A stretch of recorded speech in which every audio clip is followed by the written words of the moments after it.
If everything is a crisis, nothing is. Why Democrats must be more selective in choosing what issues to fight Donald Trump on as he moves at lightning speed to execute his radical MAGA agenda. Welcome to the No Spin Zone. Graphs Grievances starts right now.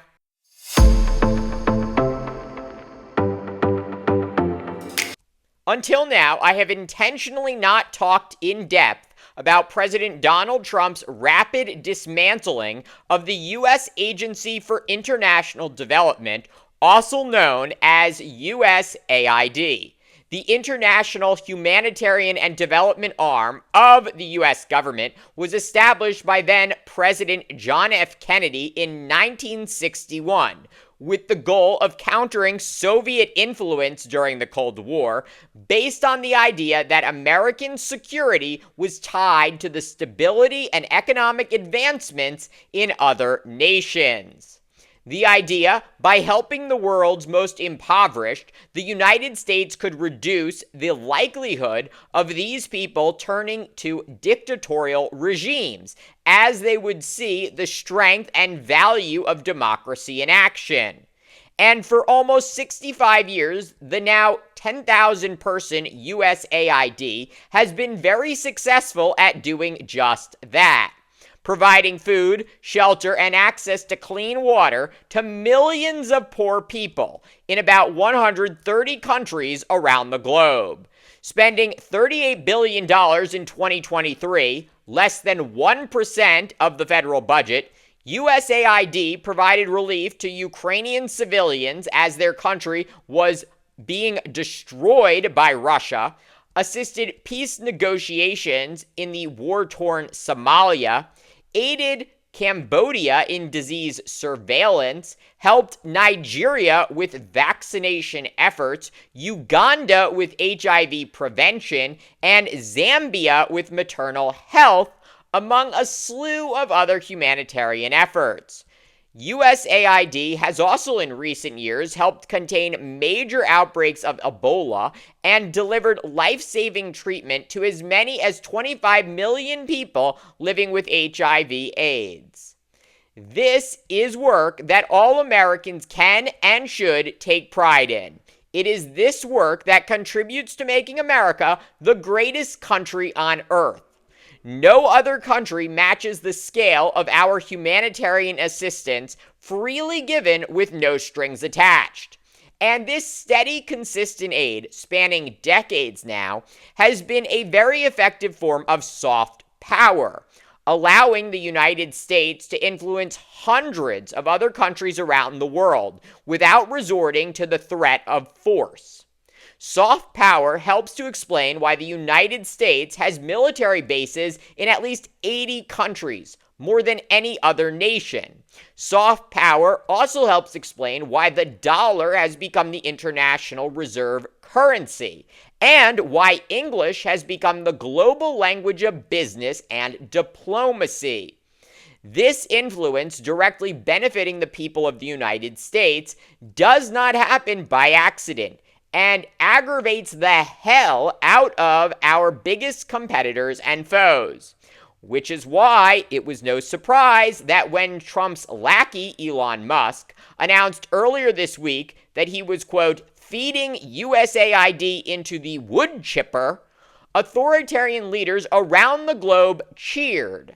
Russia releasing a statement calling the decision a, quote, smart move. In Hungary, Prime Minister Viktor Orban celebrating what he called an end to the funding of a globalist organization. And Orban's political director saying he, quote, couldn't be happier with what Musk and Trump were doing. Closer to the United States, the young strongman leader of El Salvador, Nayib Bukele, saying the end of USAID is, quote, a big win for the world, while criticizing the program for undermining him. Similarly, Iran has falsely and conspiratorially accused USAID of plotting covert operations aimed at overthrowing their leadership by advocating for human rights. So think about that. Dictators, tyrants, and strongmen are glad Trump is ending America's foreign assistance program, while our allies, the democratic countries of the world, are notably silent. Officially, the Trump administration says it is targeting USAID because it is a waste of taxpayer money. And I am sure there is real abuse in the program, just like there is in every government program.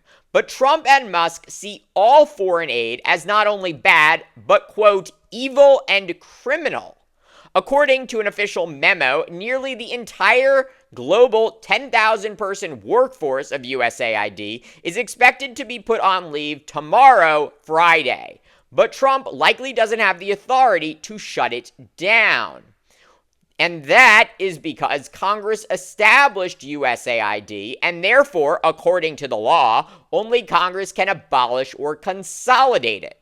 Furthermore, by virtue of the Constitution, Congress holds the power of the purse, meaning the power to control government spending. Trump's refusal to spend the money Congress appropriated to USAID is likely unconstitutional and will almost certainly end up before the United States Supreme Court. That is exactly where Democrats and those who support the Constitution should fight to preserve USAID and its funding. This is a textbook example of an issue Democrats should not fight in the public arena. While I deeply respect the work of USAID and recognize its importance to American prosperity, the reality is that most Americans do not share this view.